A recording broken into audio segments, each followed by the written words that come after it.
Hello friends. Did you know that nearly 80% of those who watch my videos aren't subscribed? If you enjoy the content, I'd truly appreciate it if you hit that subscribe button. It helps a lot. Also, don't forget to leave a like and share your thoughts in the comments. Your interaction not only supports the channel's growth, but also helps these stories reach more people. Thank you all for being here. By the way, where are you watching from? Let me know in the comments.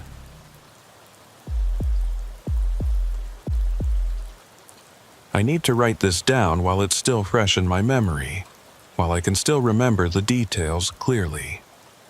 My therapist says it might help, but I don't know how useful it will be. Some things just don't make sense, no matter how many times you go over them. My therapist keeps telling me to examine my memory, to look for logical explanations, but what happened that night cannot be explained logically. It just doesn't add up. It was February 2019.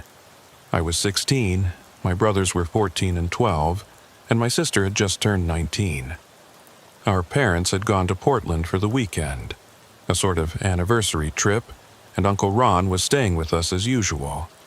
Ron had never married, had no children of his own, but he loved us like his own children. He had been staying with us on weekends since we were little, and we'd gotten used to this routine. Pizza and movies on Friday, sleeping in on Saturday. Normal things. That Friday night, a storm hit. It wasn't unusual for northern Washington, but this one was intense and fast. By 7 o'clock, there was about 4 inches of snow on the ground, and it wasn't letting up. The power went out twice during dinner, and Ron suggested we watch a movie before the power went out completely. He was that kind of practical person, always thinking ahead. We chose Titanic. I remember this specifically because of what happened later, I still clearly remember exactly which scene we were watching when it all started. The image is frozen in my mind like a photograph. Rose, in her evening gown, water flooding the hallway, the orchestra playing. Ron fell asleep in his seat halfway through the movie. He always did that. He'd sit comfortably, promise to watch, and start snoring within 20 minutes. It wasn't a problem for us. We'd make jokes about it, place bets on when he'd fall asleep. That night, he fell asleep during the dinner scene. We turned the volume down a bit and kept watching. Sarah was on the couch with a blanket. Marcus was on the floor with pillows. Danny was stretched out on the other chair, and I was sitting cross-legged next to Marcus. The living room was warm. The windows were covered in snow, and for a while, everything seemed safe. The power went out during the scene where Rose was running through the flooded hallways. For a second, it was completely dark, then the emergency lights came on. We had a backup system for basic needs in our house, but the TV and VCR weren't working. My older brother Marcus got up to check the fuse box, and my little brother Danny went to the bathroom. When Danny came back from the hallway, I was helping Marcus reset the VCR. But he wasn't coming back from the bathroom. He came in from the kitchen, through the back door, and his face was strange. He was excited, but also confused, maybe a little pale. His eyes were wide open in a way I'd never seen before. "You need to see something," he said. His voice was quiet, as if he didn't want to wake Uncle Ron. Sarah lifted her head from the couch. "What are we going to see?" "Come here." The 3 of us followed him to the back door. He already had his boots on, and they were wet, with melting snow dripping onto the doormat. Small puddles were forming around his feet. "Did you go outside?" Sarah asked, her voice taking on a sisterly tone. "Yes, just for a second."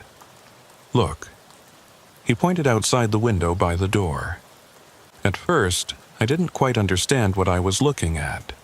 The backyard was pure white, the motion sensor light casting a yellow glow over the fresh snow. Then I saw them. Footprints in the snow. They came from deeper in the garden, approached the house in a straight line, and went to the window next to the door, to the kitchen window. Then they turned and went back towards the trees. Despite the continuing snowfall, each print was clear and distinct. Boot prints. Human boot prints. They appeared to be the size of an adult male, perhaps a size 10 or 11. Someone was looking in through the window, Danny said quietly. My stomach churned. We lived on 5 acres surrounded by woods. Our nearest neighbor was half a mile down the road. No one would go for a walk in weather like this. No one had any reason to be on our property, especially at a time like this, close to 10 o'clock p.m., in the middle of a snowstorm, pressing against our windows. Maybe it was an animal, I said, but I didn't believe it. The footprints were very clear, very distinctly human-shaped. On some of them, I could see the distinct waffle pattern of the soles like hiking boots. I heard the doorknob turn, Danny added. That's why I came to look. I was in the bathroom and heard the doorknob rattle. It was as if someone was checking to see if it was locked. When I came up here, I saw the footprints from the window. Sarah's face turned white. We have to wake Uncle Ron. Right now. But Marcus and I were already putting on our coats. I don't know why. Maybe because we were young and stupid, or maybe because we thought staying inside, knowing someone was out there, maybe still out there, was worse than going out. At least, if we knew what it was, we could deal with it. Instead of just saying someone left footprints, we could call the police with real information. Are you crazy? Hissed Sarah. We're not going out there. We'll just follow them a little, said Marcus. We'll see where they go. We'll see who it is. No way. I'm going to wake Ron. If you wake him, he'll call the police and everything will be revealed, I said. It's probably just a hiker lost in the storm. We'll take a look and be right back. It'll take 5 minutes at most. I don't know why he agreed. Maybe he was curious too, or maybe he just didn't want to look scared in front of his little brothers. Maybe he thought we'd be safer if we knew what we were dealing with. Maybe he was thinking the same thing I was. If it was just a lost hiker, we'd feel stupid for calling the police. But instead of waking Uncle Ron, he went back to the living room. I heard him sit down on the couch, the springs creaking. I heard him take a long breath. The 3 of us went out the back door. On the way out, I grabbed the heavy mag light my dad kept in the kitchen drawer for emergencies. The cold hit us immediately, the sharp February cold that stung your lungs. The snow was falling heavily, big flakes that stuck to everything. My phone was with me. I remember checking the time. It was 9:47 p.m. I turned on the flashlight and the light pierced through the falling snow, creating a white cone of light. But I held the mag light in my other hand. It was heavier, brighter, and to be honest, I liked having something solid I could use as a weapon if necessary. The footprints had already started to fade. In 20 minutes, they would be completely gone. Marcus led the way, following them from our backyard toward the trees. Danny and I followed right behind him. I shone the light on the ground, following the footprints. Strangely, they were uniform, each step the same length and depth. Whoever left them was walking purposefully, not wandering. Deep, said Danny, his breath forming little clouds in the cold air. He was right. Whoever left them was heavy, or the snow was lighter when the tracks were made. But that didn't make sense. The storm had been just as intense all evening. During dinner, I watched outside the window, amazed at how fast the snow was falling. The depth, the weight, showed the real weight. Either someone very large or someone carrying something heavy. We reached the tree line.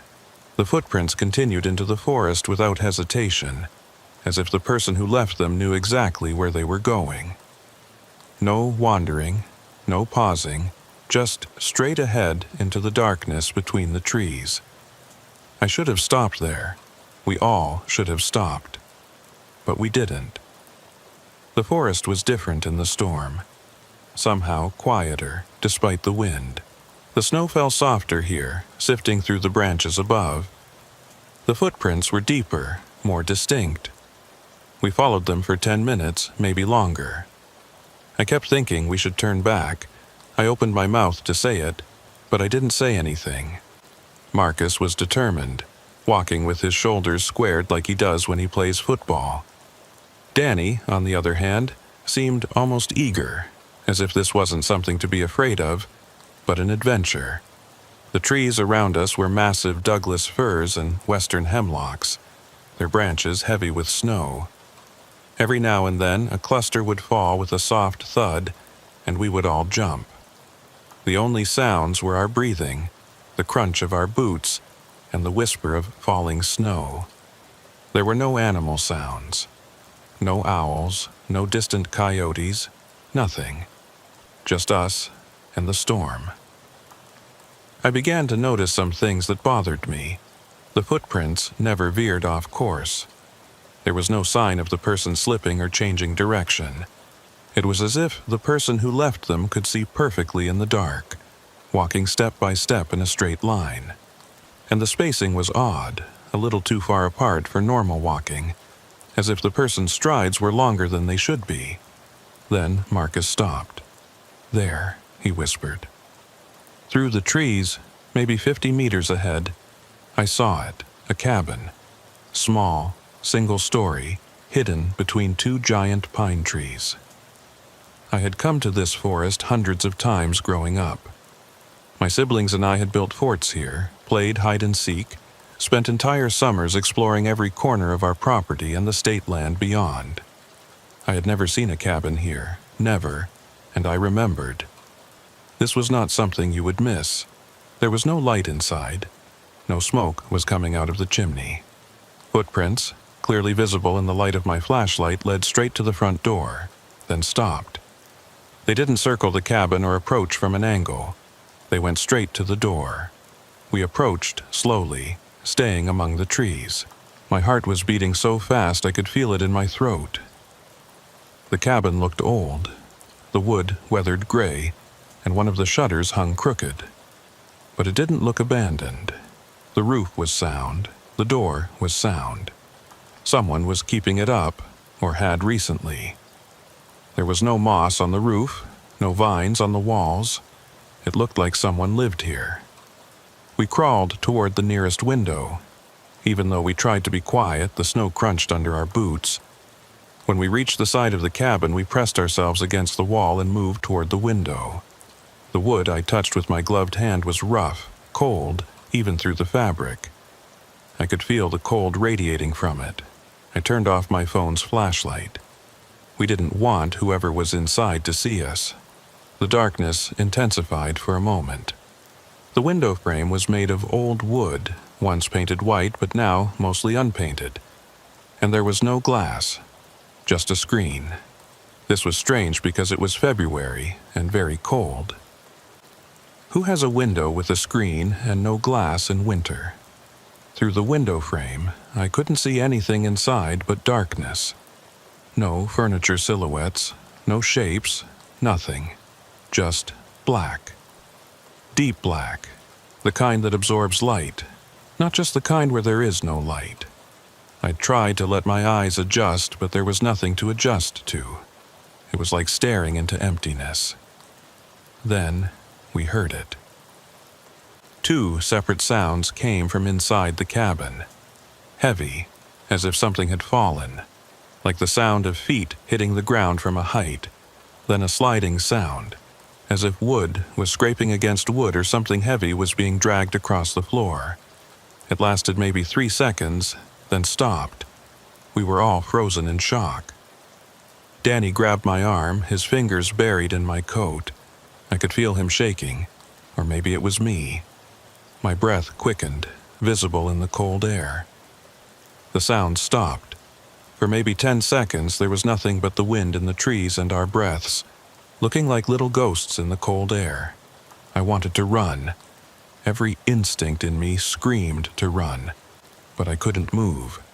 Then Danny screamed, not a loud scream, more like a sharp breath. But in the silence of the forest it sounded like a siren.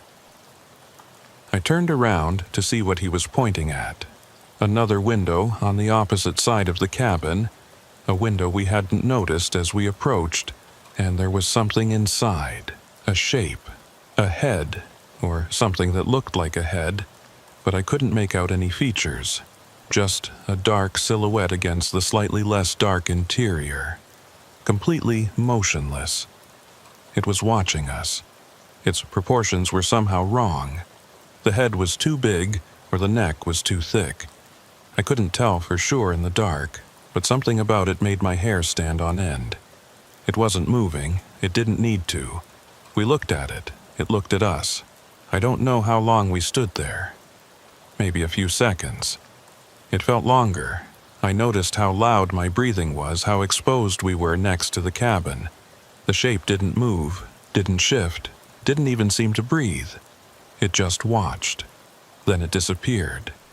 Not as if it had moved away, as if it had been there, then vanished. For a moment there was a silhouette on the glass, then there was nothing. No movement, no transition. It had simply vanished. The sound that followed was etched into my memory. The rapid footsteps inside the cabin, heavy and fast, were moving toward the front of the building. It wasn't running, the rhythm wasn't right for running. It was more like long strides covering the distance very quickly, almost leaping. The floorboards inside creaked under the weight, loud enough that I could hear it clearly even from behind the walls. The front door burst outward. It didn't open, it burst, as if something had slammed it from the inside with tremendous force. It hit the cabin wall with a crack that echoed through the trees, and I heard the hinges creak. I don't remember deciding to run. We just ran. The three of us through the snow, following our tracks, following the path we had come. I was gasping for breath, the cold air burning my lungs. I could hear Marcus ahead of me, Danny behind me, but I didn't look back. I couldn't. The mag light was still in my hand, its light bouncing wildly as we ran, illuminating the snow and trees with chaotic flashes. I don't think anything was chasing us. I didn't hear footsteps behind us. No sound other than our own breathing and movement. But the feeling of being followed was very strong, primal. Every shadow moved, every sound seemed closer than it should have been. We burst through the back door and closed it behind us. Sarah was getting water in the kitchen and jumped when she saw us, nearly dropping her glass. Water spilled from the rim of the glass onto the floor. "What happened? You guys—" "There's a cabin," Marcus said breathlessly, leaning on his hands on his knees. "There's a damn cabin out there." "What are you talking about?" We tried to explain, cutting each other off, but what we said sounded crazy. A cabin we'd never seen before? Footprints leading to it. Something inside it. Something at the window.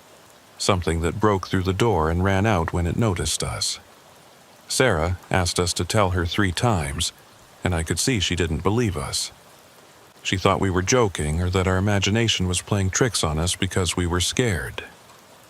"You probably saw the old forest ranger's cabin," she said. "The one on state land." "That wasn't the forest ranger's cabin," I said. "We know where that is. This was different. This was on our land. There's no cabin on our land." "I know," I said, "but there was. We all saw it." Finally, threatening to tell our parents if we didn't calm down, he sent us all to bed. Uncle Ron was still asleep on the couch, the TV now nothing but static. The VCR had never been reset. I wondered how he could sleep through all this, our bursting in, our loud voices. But Ron could sleep under any circumstances. I couldn't sleep that night. Every time I closed my eyes, I saw that shape at the window. Its completely motionless stance. Its disappearance. The door suddenly opening. I kept thinking about how the window had a screen, how cold it must be inside that cabin. Why would anyone want to stay somewhere in the middle of winter with no heating and a window with a screen? The next morning, the snow had stopped. While Uncle Ron was making pancakes, our parents called to check on us. We didn't mention anything about the previous night. What could we say? After breakfast, the three of us put on our coats and went outside without speaking. We all knew what we were going to do. We were going to find that cabin. We were going to prove it existed. We found our footprints from the night before, most of them covered in snow, but still clear enough to follow. We followed them back into the woods, retracing our exact path. I recognized some trees, a fallen log we had jumped over, a distinct rock formation shaped like a turtle's back. The trees looked different in daylight, less threatening, but the pattern was the same. I was sure of it. We walked for 30 minutes, following the path. We should have reached the cabin in 10 minutes, 15 minutes at most. We never found it. Circling outwards, we searched for any trace of the building. There was nothing, just trees, snow, and the occasional deer track. There was no cabin. There was no clearing where the cabin could have stood. There were no foundations, no debris, no evidence that anything had ever been there. There wasn't even a disruption in the pattern of trees where a structure might have stood. Maybe we weren't on the right path, Danny said, but he didn't seem convinced. Neither was I. We knew this forest well. We had followed our own footprints. We tried again the next day, and the day after that. Over the years, we returned dozens of times. I used GPS, spray-painted the trees, even brought a drone once when I was in college. The forest isn't that big, a 5-acre forest behind our property, bordered by state land. We should have found it. A building doesn't just vanish, but we couldn't find it. I looked at satellite images from decades ago, the county's property records, historical maps at the library. No cabin. There's never been a cabin on or near our property, at least not according to official records. I consulted the county assessor, the historical society, longtime residents who have lived in the area for 60 years. I found nothing. An elderly man mentioned a logging camp about 3 miles north in the 1940s, but that's all. Sometimes I wonder if we imagined it. Perhaps it was a group hysteria triggered by the stress of the storm and the footprints. A shared delusion, but all three of us remember the same details: weathered wood, crooked shutters, a window with a screen, a shape in the dark, a door opening. Over the years, we compared our notes, and our stories never changed. Every detail matched. And there's something else I never even told Marcus and Danny. That night, as I ran back home, within seconds of the door opening, I looked back. Just for a moment. I glanced over my shoulder. The cabin was dark and the snow was falling fast and heavy, but I saw something. I was almost certain I saw something standing in the doorway. It wasn't following us, it was motionless. It was just standing there watching us run. Motionless within the doorway frame. It was very tall. That was what bothered me then and still bothers me now. Whatever it was too tall to be human. The cabin door was normal size, maybe 2 meters. When we crouched by the window, I realized this by comparing it to the doors of our own house. Whatever was standing there had to bend over. Its head was bent forward, tilted down, to fit within the frame. Its shape was completely wrong. Its shoulders were too broad. Its proportions were off. We still live in that house. I am 22 now and visit my family every few months. The forest is still there, unchanged.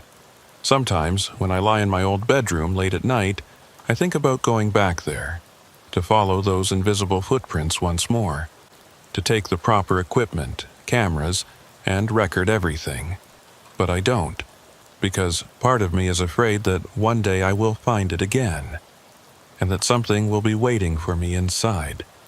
Something that knows I've returned. Something that has been waiting for me all these years.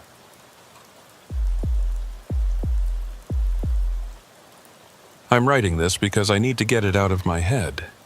My girlfriend says I'm not sleeping well, that I talk in my sleep. She doesn't know what happened at the pond. Neither does Jake. Only Sam knows, and Sam doesn't want to talk about it anymore. It was late August, the weather was humid, and the nights weren't very cool. My two friends, Sam and Jake, had been planning this camping trip for weeks. It wasn't anything extravagant, just a weekend getaway to Blue Mountain National Park. We were going to set up camp next to one of the small ponds, drink beer, and get away from our jobs and routines. I was eagerly waiting for it too. Work had been very busy that summer, and I really needed this break. On Friday afternoon, we loaded up Sam's truck and arrived at the park after a 2-hour drive. When we arrived around 7, the ranger station was closed, so we followed the map and found a suitable spot about a mile off the main road, near a pond. Frankly, it was perfect. The pond was small, maybe 50 meters across, and surrounded by dense forest. It was quiet, isolated, just what we wanted. There were no other campers around, no sounds of civilization, just us and nature. We set up our tents while it was still light out. Sam and Jake shared the larger tent, and I stayed in my own small tent. We built a fire, opened the cooler, and sat down in our chairs. Music was playing from Sam's Bluetooth speaker, classic rock songs. The sun was setting, turning everything orange and gold. For a while, everything was perfect. I remember thinking this was exactly what I needed.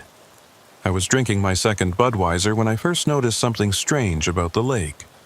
The reflection of the firelight on the water looked strange, as if something beneath the surface was reflecting the light differently.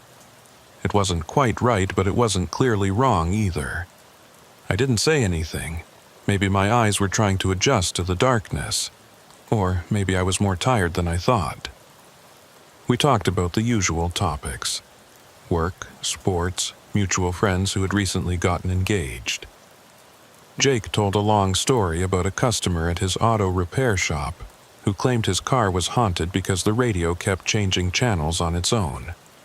The problem was a faulty wire, but the customer was very serious about having an exorcism performed on the car. We were laughing, relaxed, enjoying the kind of ease you can only have with old friends you've known since high school. Around 9:30, Sam reached over and turned down the speaker. He didn't turn it off, just turned it down. The music became a murmur in the background. "Did you hear that?" he said. Jake and I stopped talking mid-sentence. I listened. At first I didn't hear anything unusual, just the normal sounds you hear in the woods at night. Crickets, the occasional bird settling for the evening, the wind rustling through the trees, the crackle of the fire. Then I heard it. Water was moving, not like waves or ripples caused by the wind, as if something was pushing it, a deliberate movement, controlled. "Probably just a fish," said Jake. "Or a frog. There must be wildlife in this pond." Sam slowly shook his head. "Listen. Listen carefully." We sat silently where we were. The sound came again. It was a rhythmic sound, like footsteps in shallow water. Splash, pause, splash, pause. But we couldn't see anything. The surface of the pond was dark except where our fire's light fell, creating a small orange circle of light that didn't reach far. "Do you see that?" whispered Sam, pointing at the pond. I looked where he pointed. At first, I didn't see anything, but then I saw it. There was something in the water. Not on it, but in it, just below the surface. About 20 feet from the shore, a dark shape. It didn't move with the water. It wasn't moving, but it looked like something standing. The shape was vaguely human, but not clearly so, like a shadow, somehow trapped beneath the surface. "What is that?" asked Jake, setting his beer on the table. None of us could answer. We just stared at it, waiting for it to move or turn into something we could identify. A log, a rock, anything. It didn't move. I got up, took my flashlight from my bag, and walked toward the edge of the pond. My heart was beating faster than normal. I heard Sam say, "Don't," behind me, but I had already reached the water's edge. I needed to see and understand what it was. I needed to know. I turned on the flashlight and pointed it toward the pond. The beam cut through the darkness and illuminated the water. I could see the part near the shore, the rocks, the mud, and a few small fish darting away from the light. But where the shape had been, there was nothing. Just dark water. Empty water. "Did you see it?" Jake called from behind me. "It's probably just a log or something. Maybe someone's discarded shopping cart. People are filthy." Holding the light over the pond, I slowly moved it across the surface. Something was wrong. The water was now as clear as glass. There were no ripples, no movement at all. There weren't even the small ripples our voices should have caused. It was as if the pond was holding its breath. Then I heard it. The sound of water shifting. Not from where I was shining the light, from my right, closer to the shore. I turned the flashlight in that direction so quickly that the light first passed over the trees and then reached the water again. There was nothing, but I heard the sound again. Closer now. The sound of something moving in the water, coming towards the shore. Toward me. The splashing was different now, heavier, more purposeful. I backed away quickly, nearly tripping over a root. "There's something there," I said, louder than I intended. Sam and Jake were now standing. Sam looked genuinely scared, his face pale in the firelight. Jake just looked confused, as if trying to figure out whether we were messing with him or not. "Turn off the light," Sam said. His voice was tense. "What?" "Turn it off. Just turn it off." I don't know why I listened to him, but I did. I turned off the flashlight. The darkness returned, more intense than before. For a moment, everything was silent. Then we all heard it. The sound of water being pushed, the sound of something walking in the pond. It was louder now, no doubt about it. And it was getting closer to the shore. Each step was deliberate, measured. Whatever was making that sound wasn't in a hurry. "What the hell is going on?" Jake whispered. We froze there, listening to whatever was approaching the edge of the pond. The sound stopped about 10 feet from where I stood. I could hear my own breath, loud in my ears. My pulse was pounding in my temples. Then, nothing. Complete silence. Even the crickets had stopped. The whole forest seemed to be holding its breath along with the pond. "I think we should go back to the fire," I said quietly. So we did, walking backward, our eyes never leaving the lake.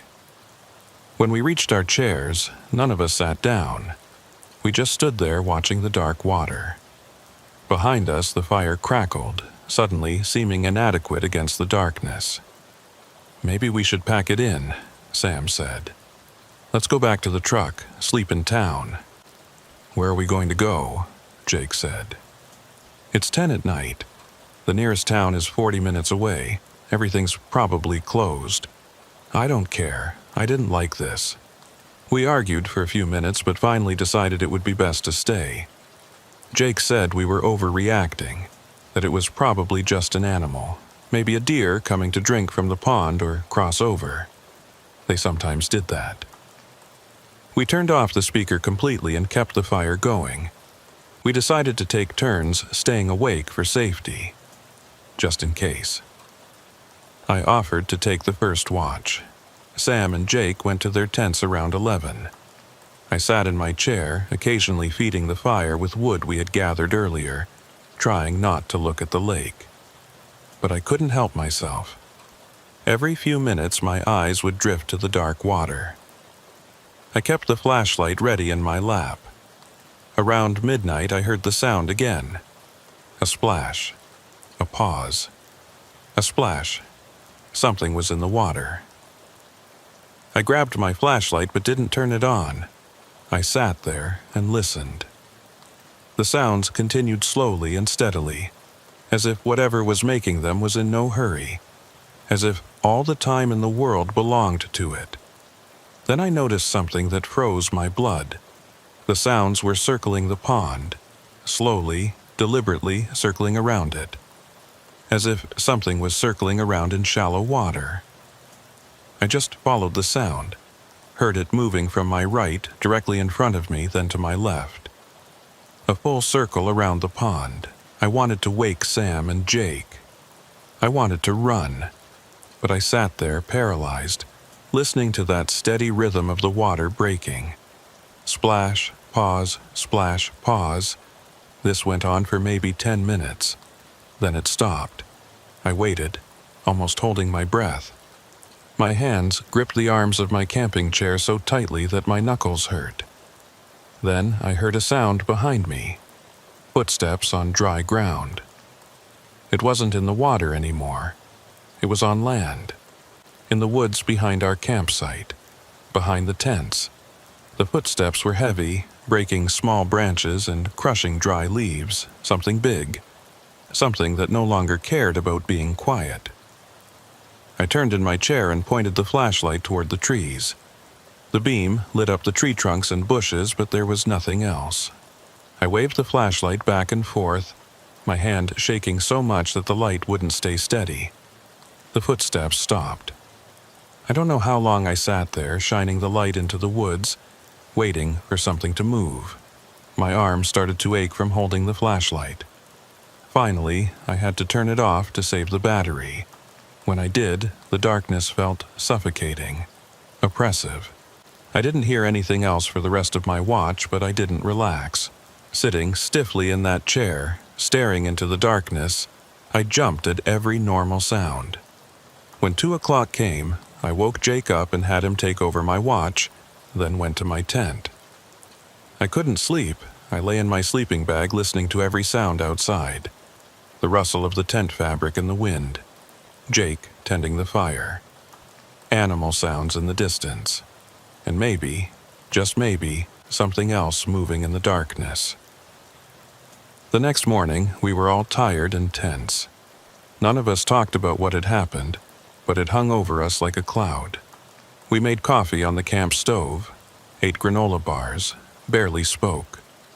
The morning sun felt somehow wrong, too bright after the darkness of the previous night. "I'm going to check the lake," Jake said after breakfast. "Why?" Sam asked.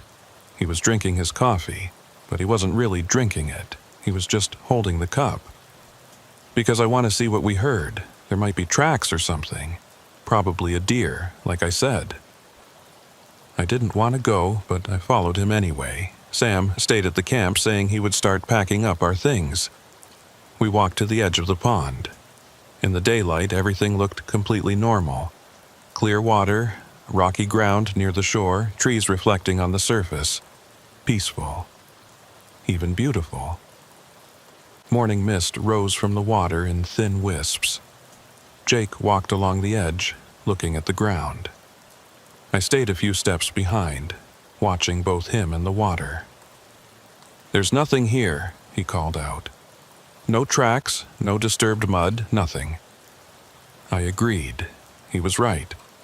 The ground around the pond was undisturbed. If something had come out of the water and onto land, there would have been tracks. Deep tracks, judging by the sounds we heard. Especially in the soft mud near the shore. But there was nothing. Even the footprints we left when I approached the water last night weren't very clear. The ground was solid, mostly small rocks and hardened soil. We walked all the way around the pond. It took about 20 minutes. Not a single trace. Not even animal tracks. Deer, raccoons, birds, nothing. The area around the pond was spotless. "I don't understand," said Jake. "We all heard it, right? I can't be crazy, can I?" I had no answer. We returned to camp and told Sam. He nodded as if he had been expecting it. He'd already packed most of his and Jake's belongings. "We have to go," he said. "Right now." "It's not even noon yet," Jake protested. "We paid for the whole weekend at the campground. We just got here yesterday." "I don't care. I want to leave." We argued again, but this time Jake gave in. Maybe he saw something on Sam's face. Maybe he wasn't as calm as he appeared. We started gathering the rest of our things. As we took down the tents, I noticed Sam staring at the lake, and I couldn't quite read the expression on his face. Maybe it was fear, or recognition, as if he had seen something he didn't want to talk about. We had almost finished packing when I came to my tent to get my sleeping bag. I was rolling it up when I heard Sam's loud voice. It wasn't shouting, it was screaming, raw and full of terror, a sound Sam had never made before.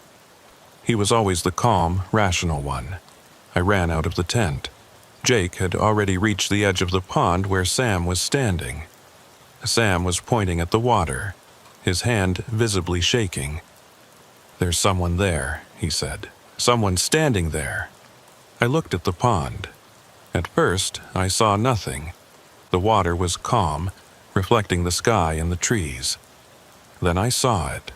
About 5 meters from the shore, just below the surface of the water, there was a shape. A human shape. It was standing upright in the pond. It wasn't deep enough for anyone to stand there. I knew that because Jake and I had walked around it. We had seen how quickly the stream deepened. The pond went from ankle deep to 2 meters deep in just a few meters. If someone was standing there, the water must have been up to their head. But I could see the shape clearly. A human or human-shaped thing, completely motionless under the water. I couldn't make out any features, just a dark silhouette, like a shadow cast on the bottom of the pond, but shadows don't stand upright. "What the hell is that?" Jake whispered. None of us moved. We just stared at the shape in the water. It wasn't swaying or drifting with the current.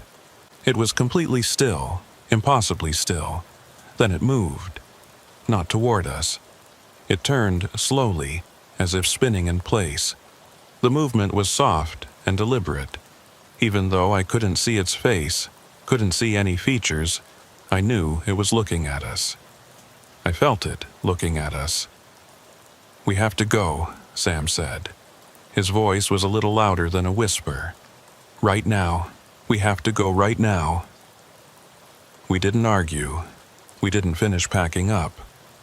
We grabbed whatever we could carry. My sleeping bag was still half rolled up, our backpacks, the cooler, and ran to the truck. We left the tents as they were, left half our stuff scattered around the campsite, and just ran. Sam's hands were shaking so much he could barely get the key into the ignition. He dropped the key twice before he managed to start the engine. We sped away from there on the dirt road, the truck bouncing over potholes and rocks. None of us said a word until we turned onto the highway. I kept looking back through the rear window, expecting to see something following us. But there was nothing. Just trees and an empty road. "What was that?" Jake finally asked.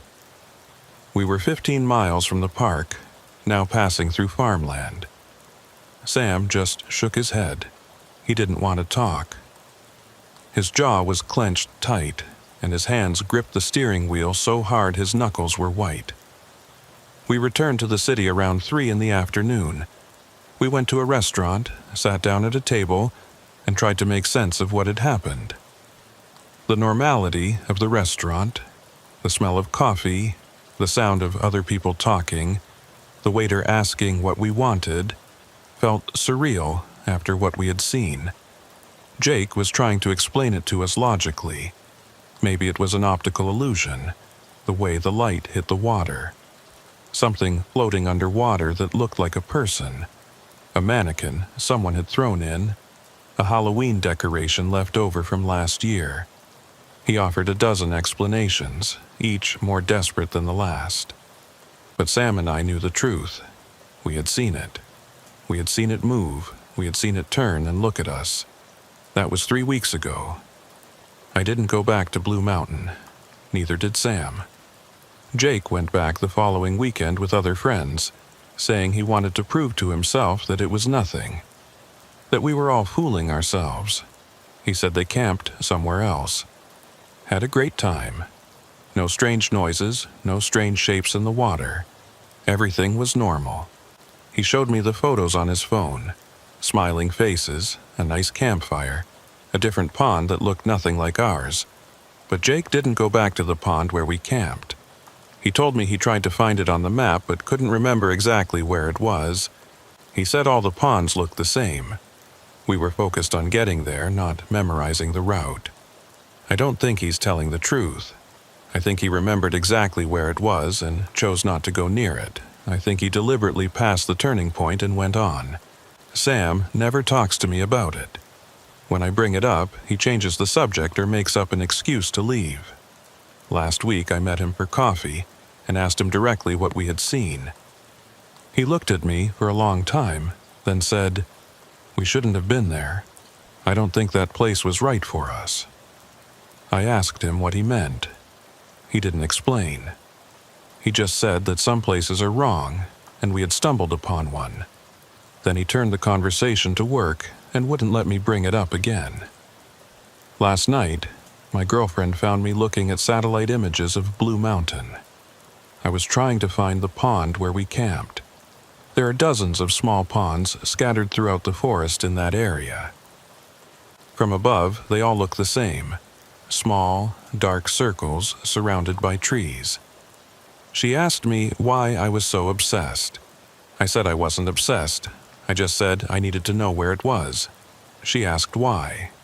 I didn't have a good answer, at least not one I could say out loud. The truth is, I need to know where it is so I can stay away from it. That way I can warn people. I can mark it on a map and stay away from it for the rest of my life. But there's another part of me, a part I don't want to admit, that wants to go back there. A part that wants to see if it's still there. A part that wants to know if what we saw was real, or if we were all just imagining the same thing. Because there's something I haven't told Sam, Jake, or anyone else.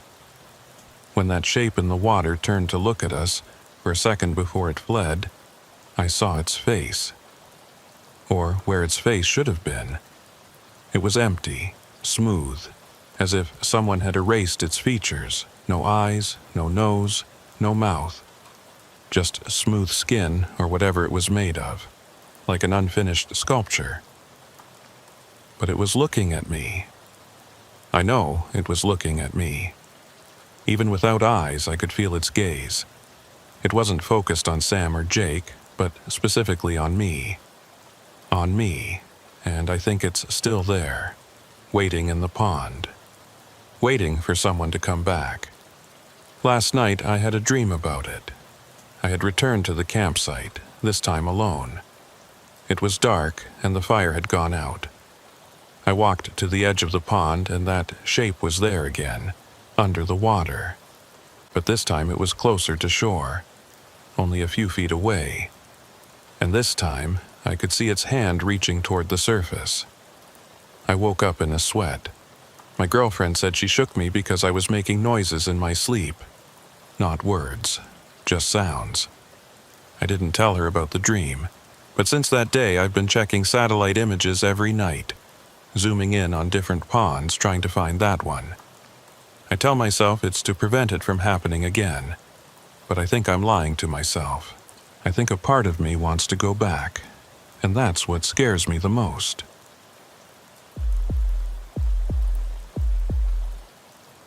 I don't go hiking alone anymore. It doesn't matter how experienced I am or how well I know the trails. What happened last October changed that for me permanently. I'm a photographer and cameraman by profession, mostly freelancing for small businesses and occasionally shooting weddings. But my true passion has always been nature photography. Photographing the forest in different weather conditions and seasons has always felt meditative to me. Peaceful. I grew up hiking with my dad, spent summers camping, learned to read trails and navigate with landmarks. The forest has always been like a second home to me. That day in October, I decided to go to Cascade Forest Preserve to capture images of autumn colors in the rain. It might sound awful to most people, but there's a beauty to wet leaves and how rain changes the light in the forest. The colors become deeper, more saturated. Everything takes on a rich, almost otherworldly quality. I planned the shoot for weeks, obsessively checked the weather forecast, waited for the right rain. Not a downpour, just a light drizzle. I parked at the start of the main trail at 2 in the afternoon. The parking lot was empty, which was no surprise. Most people don't go hiking in the rain. I grabbed my backpack with my camera, tripod, spare pants, a few granola bars, and a flashlight. I planned to stay there for 2, maybe 3 hours at most. I planned to shoot my footage, take a few photos, and head home before dark. Simple. The trail I walked on was one I had walked dozens of times before. It was a loop trail, about 4 miles long in total, part of it following a stream and featuring some truly beautiful old trees. I knew this trail very well, or so I thought. I had walked this trail in spring, summer, and fall. I knew the spots where you could take good photos, the muddy parts of the trail, and the places where I could observe wildlife. For the first hour, everything went perfectly. The rain was steady but light, enough to make everything glisten, but not enough to soak my raincoat. Water dripping from the leaves, the stream rushing over moss-covered rocks, mushrooms growing on fallen logs. I captured some amazing images. I was completely focused on my work. I had found myself. I even spotted a deer in the distance and managed to capture a few seconds of footage before it ran off. Then I made a mistake. I saw a very interesting composition at the side of the road. A tree covered in moss, backlit by the sun filtering through the clouds. The contrast was perfect, the kind of shot that could be the centerpiece of my portfolio. I stepped off the trail to get a better angle, then walked a little further to get past a puddle, then repositioned myself to get the shot I wanted. I was so focused on getting the framing and exposure right that I didn't notice how far I had wandered. When I turned back toward the trail to return, I couldn't find it. At first, I wasn't worried. I couldn't have gone more than 50 meters. The path was right there. I walked in what I thought was the right direction, hoping to see the trail markers at any moment. Those familiar wooden posts with colored markings. I didn't see them. I walked for another minute, then stopped. Something felt off. The forest around me looked different. The trees here were denser, older. Trunks so thick, 3 people could barely wrap their arms around them. I didn't remember passing through this area. The old wooded area on the trail I knew was different, more sparse. I pulled out my phone to check my GPS. There was no signal. This wasn't unusual in the conservation area. There were many dead zones, but my GPS should still work to show my location on the downloaded map. I always downloaded offline maps before going on a hike. My dad taught me that habit. But when I opened the app, it showed I was in a completely different part of the forest. According to my phone, I was almost a mile away from where I had parked, in a section I had never planned to visit. According to the map, this section should have been a restricted water catchment area.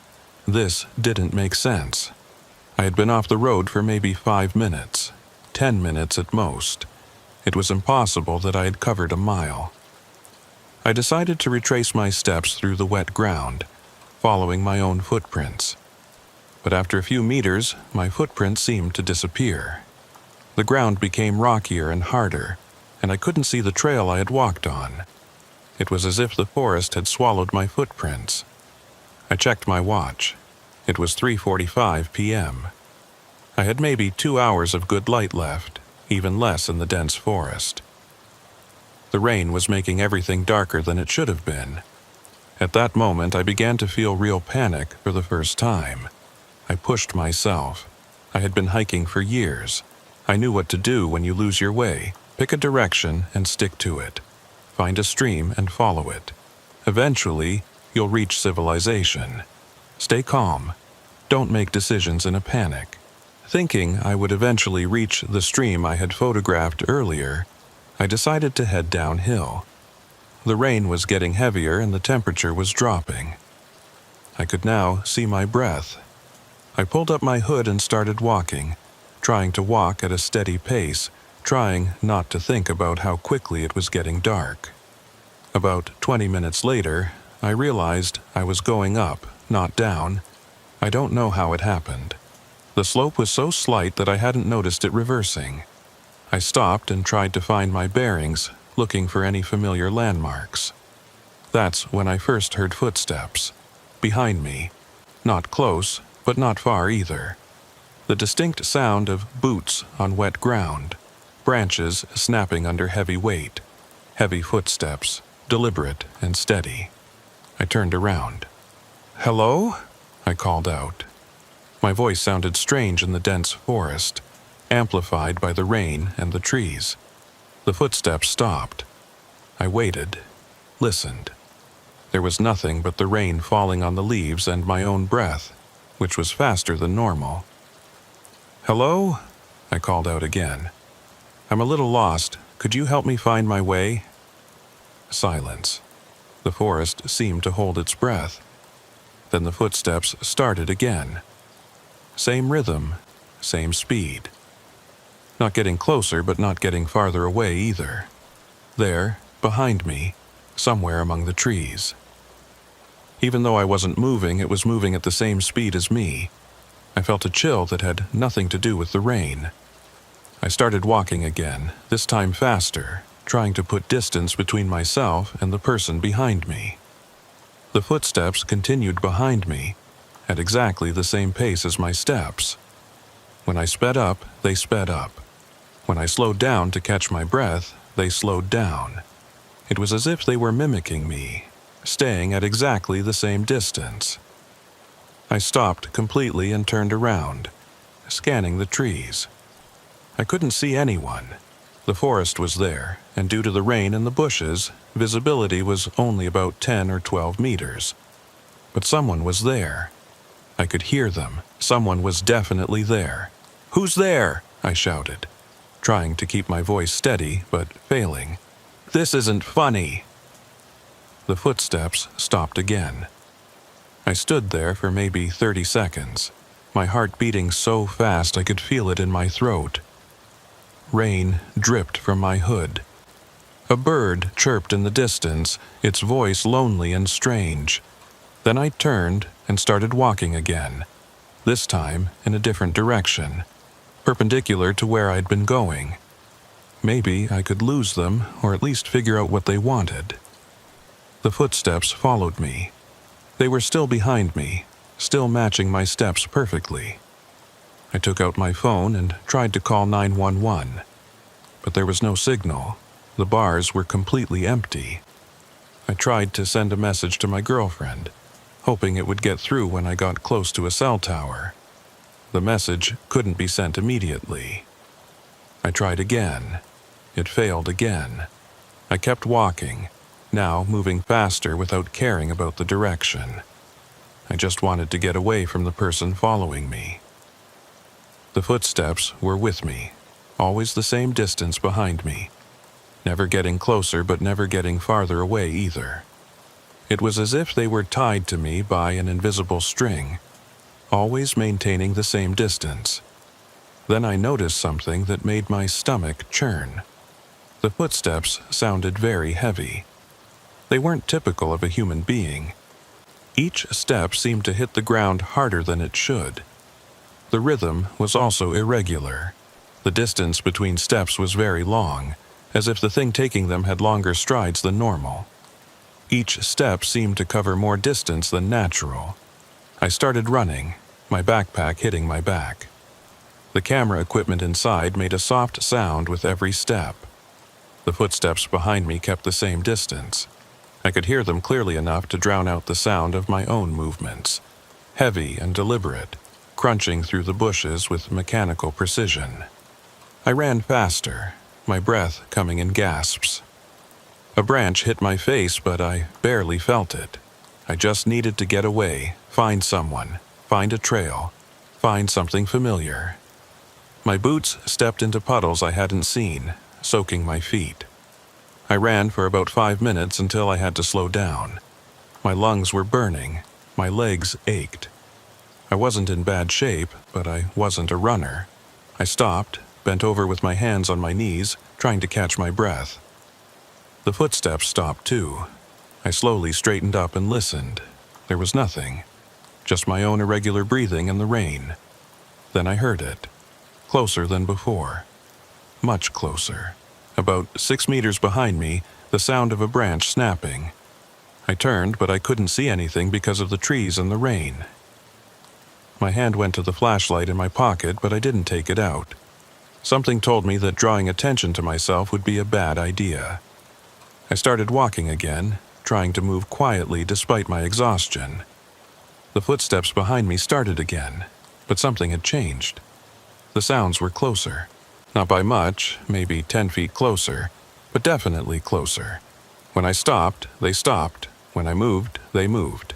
And each time, they seemed a little closer than before. I tried a different approach. I started walking in a large circle to get behind whoever was following me. Maybe I could see them, understand what I was up against. But when I drew a circle, the footsteps drew a circle too, always staying behind me. They were never visible. This was impossible. Unless multiple people were working together, it was impossible for one to stay behind me while I deliberately tried to circle around them. That's when the real fear began. Not panic, but a deep, primal fear. The kind of fear that comes from the reptilian brain, remembering when humans were prey. I ran faster, my backpack hitting my spine. The footsteps behind me kept the same distance. I could hear them more clearly than the sound of my own movements, heavy and deliberate, crunching through the bushes. I ran faster, my breath coming in gasps. A branch hit my face, but I barely felt it. I just had to get away, find someone, find the trail, find it. I stopped so abruptly I almost fell. About 5 meters ahead, partially hidden behind a tree, stood a man. At least, I thought it was a man. He was tall, really tall, maybe 6 feet. He had an average build, maybe a little overweight. He was wearing jeans and a dark blue jacket, the hood up and the zipper half open, revealing a white shirt underneath. He was wearing glasses, but I couldn't see his face clearly. The hood cast too much shadow over his face. But there was something odd about him.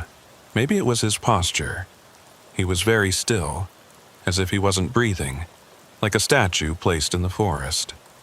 His arms hung at his sides in an unnatural, very loose, very relaxed way. "Hey," I said, my voice trembling. "I'm lost. Can you help me?" He didn't answer. He didn't move. He just stood behind the tree watching me. I couldn't even tell if he was really looking at me. His glasses reflected the gray light in a way that hid his eyes. "Please," I said. "I just need to find the trail, the main loop trail. Do you know where it is?" Still nothing. Then I heard footsteps again, behind me, closer now, close enough to see whoever was making the noise. I turned around, but saw nothing. When I turned back around, the man had moved. He was behind a different tree now, maybe 10 feet away instead of 15. I hadn't seen him move, hadn't heard him move. One moment he was there, the next he was closer. "Stay away from me," I said, backing up. He moved again. 1 second behind that tree, the next behind another one, even closer. Like he was teleporting or moving too fast for me to see, or like he'd always been behind that closer tree and I'd just been looking at the wrong spot before. I turned and ran. I crashed through the forest, not looking where I was going, just running. Branches tore at my clothes and face. My jacket caught on something and ripped. I dropped my backpack somewhere but didn't stop to pick it up. I could hear the footsteps behind me now, loud and fast. Multiple sets of footsteps, or maybe just one set moving impossibly quick. And I could hear something else. Breathing. Heavy, wet breathing that didn't sound quite human. The rhythm was wrong, too fast and too deep at the same time. I don't know how long I ran. It felt like hours, but was probably only minutes. My lungs were burning and my legs felt like they were going to give out. I'd lost one of my gloves somewhere. My hands were scratched and bleeding from pushing through branches. Then I saw it through the trees ahead. A road. I put on a final burst of speed and burst out of the forest onto the shoulder of a 2-lane highway. I stood there, gasping, looking back at the trees. Nothing. No movement, no sound except the rain and my own ragged breathing. The forest looked normal, peaceful even, like nothing had ever been there. I walked along the road for maybe 10 minutes before a car came along, an older couple, probably in their 60s, driving a silver sedan. They pulled over when they saw me. "Are you all right?" the woman asked, rolling down her window. She had kind eyes and gray hair pulled back in a bun. I must have looked terrible. Soaked, scratched up, covered in mud, wild-eyed. My jacket was torn, my face was bleeding from branch cuts, and I was shaking from cold and adrenaline. "I got lost," I managed to say, "in the forest. Can you give me a ride back to the trailhead parking lot, Cascade Forest Preserve?" The woman looked at her husband, then back at me. "Are you sure you're okay? Do you need us to call someone? The police?" "No," I said quickly, maybe too quickly. "No, I just need to get back to my car, please." They agreed, and I got in the back seat. I didn't tell them about being followed. I didn't tell them about the man who kept appearing closer and closer. What would I even say? That I'd been chased through the woods by someone who could teleport? They'd think I was insane. I was starting to think I was insane. The husband drove slowly, carefully, while the wife turned around in her seat to look at me with concern. "What preserve did you say?" the husband asked. "Cascade Forest Preserve, the main trailhead." "Honey," the wife said to her husband, "do you know where that is?" "Can't say I do," he said. "We've lived here 20 years and I've never heard of it." "It's on Route 47, I said. "About 10 miles back. There's a sign." We drove in silence for a few minutes. I watched out the window, trying to figure out where we were. Nothing looked familiar. "There," I said, pointing ahead. "That's where I parked." They pulled into the entrance. My car was still there, alone in the parking lot. It was nearly 6 p.m. I'd been in the woods for almost 4 hours. But the parking lot looked different. Smaller than I remembered. And there was no sign. No Cascade Forest Preserve marker that I'd driven past that afternoon. I thanked them and got in my car. My keys were still in my pocket, but my backpack was gone. My camera, my tripod, everything. Hundreds of dollars of equipment, not to mention the footage I'd shot. All of it left somewhere in those woods. I sat in my car for a few minutes, trying to calm down, trying to process what had happened. My hands were shaking so badly I could barely get the key in the ignition. Then I drove home. I didn't tell my girlfriend the full story. I told her I'd gotten turned around and lost my equipment, that I'd panicked and left my bag behind when I found the road. She was concerned, but not suspicious. She just made me hot tea and ran me a bath and helped me clean up the scratches on my face and hands. That night, I couldn't sleep. Every time I closed my eyes, I saw the man in the blue jacket, appearing closer and closer behind each tree. I went back the next day to look for my backpack. I brought 2 friends with me this time, Mark and David, both experienced hikers. We searched for 3 hours, following the road to where I thought I'd come out of the forest, then going back in to look. We never found it. We never found my footprints or any sign of where I'd been. We never found the trail I'd originally been on. It was like that whole section of forest didn't exist. "Are you sure this is where you came out?" Mark asked. I wasn't sure. In daylight, without the rain, everything looked different. But this had to be the right area. I remembered the curve in the road, the particular way the trees looked from the shoulder. We searched until it started getting dark, then gave up. That was 2 months ago. I still do photography, but I don't go into the woods alone anymore. I don't care if it's the middle of the day or a trail I've hiked 100 times. because I know what I saw. I know what followed me through those trees. And I know that when I finally made it to the road and looked back at the forest just for a second before the couple picked me up, I saw him, the man in the blue jacket, standing at the tree line watching me leave. He was too far away for me to see his face clearly, but I could tell he was looking right at me. And I could tell he was smiling. Not a normal smile. Too wide, showing too many teeth. The kind of smile that no human face should be able to make. I haven't been able to find Cascade Forest Preserve on any map since then. I've looked online, checked with the Parks Department, even called the ranger station for that area. No one's heard of it. The ranger I spoke to said there's no preserve by that name in the county, never has been. He suggested maybe I was thinking of Cascade Creek State Park, which is 30 miles away and looks nothing like where I was. But I was there. I have the scratches to prove it. I lost my equipment there. I have the torn jacket, the muddy boots, the cuts that took weeks to fully heal. And somewhere in those woods, I think it's still there. Waiting for the next person who wanders off the trail. Waiting to follow them through the trees. Waiting to smile. I've tried to research it. Tried to find any mention of strange occurrences in forests around here. I found a few old forum posts, hikers talking about feeling followed, about seeing someone in the woods who vanished when approached. But nothing concrete, nothing that explained what I experienced. Last week, I drove back to that road where the couple picked me up. I wanted to see it again in daylight, wanted to prove to myself it was real. I found the road. But when I pulled over to the spot where I thought I'd emerged from the forest, there was something there that hadn't been before. A backpack, sitting at the edge of the tree line, like someone had carefully placed it there.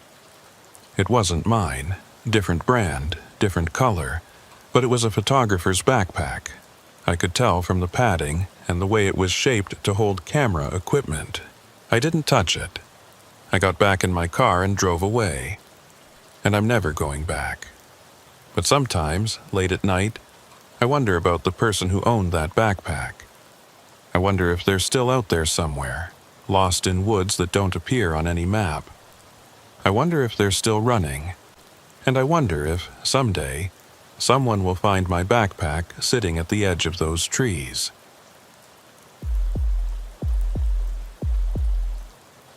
I worked as a fire lookout for 3 seasons before what happened at Tower 9. After that, I quit. I don't care that the pay was good or that I actually loved the solitude. Some things aren't worth it. For those who don't know, fire lookouts are exactly what they sound like. You sit in a tower in the middle of nowhere and watch for smoke. During fire season, someone needs to be watching at all times. So most towers operate with 2 people who alternate shifts. You get the tower to yourself for days at a time, completely alone, and then your partner comes up for their rotation. It's not for everyone. The isolation gets to people. I've heard stories about lookouts who started talking to themselves, who saw things that weren't there, who had to be airlifted out because they couldn't handle another day alone. But I'd always been good with solitude. I grew up an only child in a rural area. Silence didn't bother me. Being alone didn't scare me. Tower 9 was in the Bitterroot Range, about as remote as you can get. The nearest road was 8 miles away, accessible only by hiking trail. No cell service, no internet. Just you, the radio, and thousands of acres of forest. The tower itself was a standard 15-foot structure with a small cabin on top, maybe 12 by 12 feet.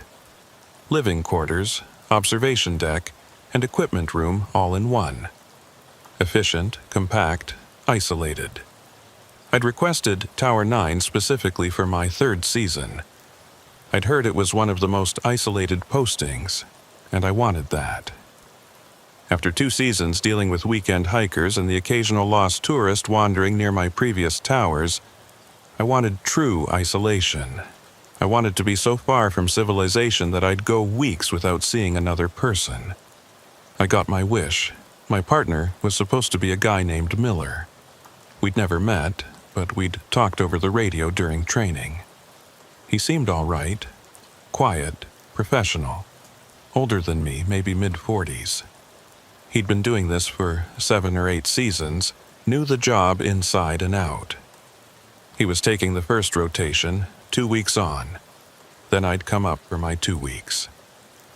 I hiked up to Tower 9 on a Monday in early June. The trail was clear, the weather was perfect, and I was in good spirits.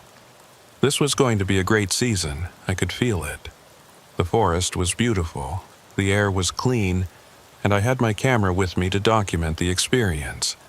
I was planning to do a photography project on lookout life. Miller was supposed to hike down as I was hiking up. We'd pass each other on the trail, exchange any relevant information, and go our separate ways. That was the standard protocol. You'd stop, chat for a few minutes about conditions, any weird weather patterns, equipment issues, maybe share a joke or two, then continue on. It was one of the few moments of human contact you got in this job. I never saw him on the trail. I figured maybe he'd left earlier than expected, taken a different route down, or maybe our timing was just off. The trail had a few alternate paths. It wasn't unusual to miss someone. When I reached the tower, the door was unlocked. I climbed the stairs, my boots echoing on the metal steps, and found the cabin empty. Miller's gear was gone. The place was clean, cleaner than most lookouts left it, and there was a note on the desk. Headed down early, radio's working. Fire extinguisher under the sink needs replacing. Weather's been clear. Miller, short and to the point. I figured he'd gotten tired of the isolation and left a day early. It happened sometimes, especially with older guys who'd been doing it for too many seasons. They'd just wake up one day and decide they were done, pack their stuff, and hike out. I understood the impulse. I settled in, unpacked my supplies, did the standard checks. Everything was in order. The Osborne firefinder was calibrated correctly. The anemometer was working. The rain gauge was clean. Miller had done good work. I radioed down to base to confirm my arrival. Tower 9 to base. Come in. Base here? That you up there? Yeah, just arrived. Miller left a note saying he headed down early. Copy that. He checked in yesterday afternoon. Said he was hiking out. Everything good up there? All good. Equipment looks fine. I'll do a full inventory and report back. Sounds good. Check in every evening at 6. Weather's supposed to stay clear for the next week. Will do. Tower 9 out. That first week was perfect. Clear skies, warm days, cool nights. I fell into the rhythm easily, wake up at dawn, scan the horizon with binoculars, log any weather changes, read, scan again, eat, scan again, sleep. The isolation was exactly what I wanted. I read 3 books that week, took dozens of photos and spent hours just watching the forest. I saw deer, elk, even a black bear once, far in the distance. The sunset from the tower was spectacular every single night. I didn't see any smoke that first week. I didn't see much of anything except trees and sky and the occasional bird. At night, the stars were incredible. No light pollution, no clouds, just the Milky Way spread across the sky like someone had spilled milk. I'd set my alarm to wake up at 2 a.m. just to see the stars at their brightest. On my 8th night, I was doing my evening scan when I noticed something odd. There was a light in the forest, small, orange, maybe 3 miles out. At first, I thought it was a campfire, but it was in the wrong place. That area was restricted watershed, no camping allowed. The maps were clear about that, and it didn't flicker like a campfire. It was steady, constant, like a lantern or a floodlight. I watched it for about 20 minutes. It didn't move, didn't change intensity. I got out the binoculars for a better look, but even with magnification, I couldn't tell what it was. Just a light, sitting there in the darkness, unmoving. I radioed it in. Tower 9 to base. Base here, go ahead. I've got a light at bearing 270, approximately 3 miles out. Steady, not moving, could be a campfire in restricted area. There was a pause. I could hear papers rustling on the other end. 270, 3 miles, that's the watershed area. You sure it's a fire?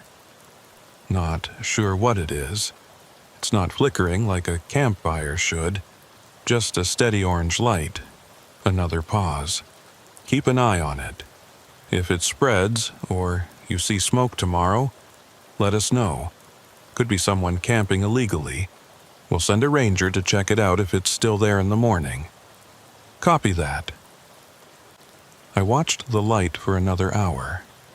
It never moved, never changed. I tried to photograph it, but my camera couldn't pick it up at that distance in the darkness.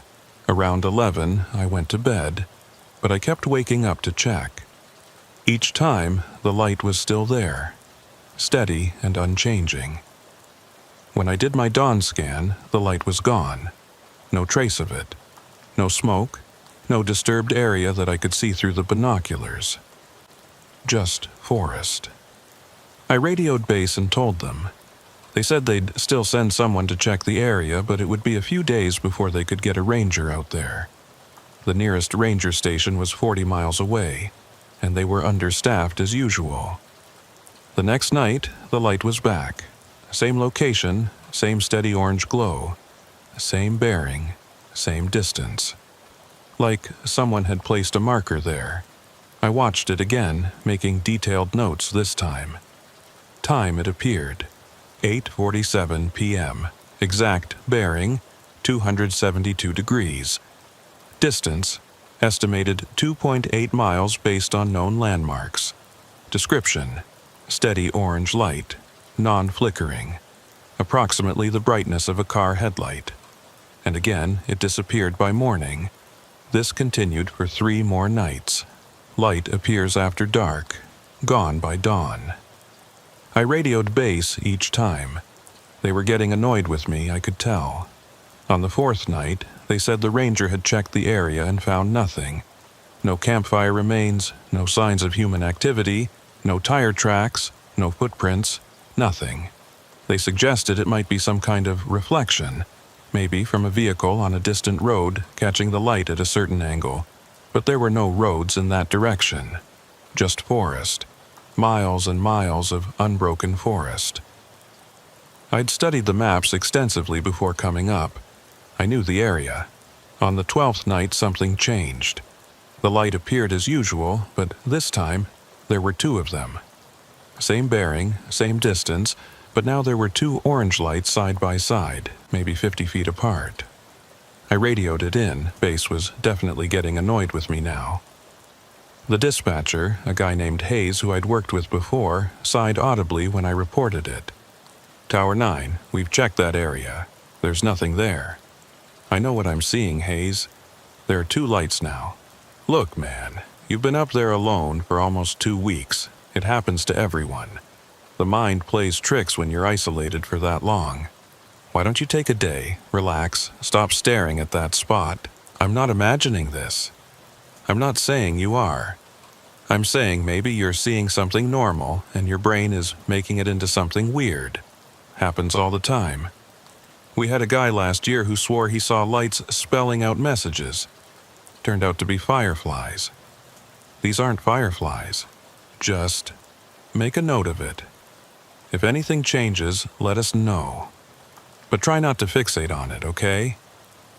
I didn't respond, just signed off, but I knew what I was seeing. The next night, there were 3 lights, and they were closer. Not by much, maybe half a mile closer than before. But definitely closer. I checked my notes from previous nights to be sure. The bearing was slightly different. They'd moved. I didn't radio it in this time. What was I going to say? The mysterious lights are multiplying and moving? Hayes already thought I was losing it. If I kept reporting this, they might pull me off the tower early, and I didn't want that. I needed this job. The money was good, and I had nothing to go back to anyway. I watched those 3 lights until I couldn't keep my eyes open anymore. When I woke up around 3 a.m. to check, they were still there. Still in formation, still that steady orange glow. I tried to photograph them again. This time, I got something, just a few pixels of orange light in the darkness. But it was there. By morning, they were gone again. That day, I couldn't shake the feeling that something was wrong. I kept scanning in that direction, looking for any sign of what those lights could be. Nothing. Just trees and more trees.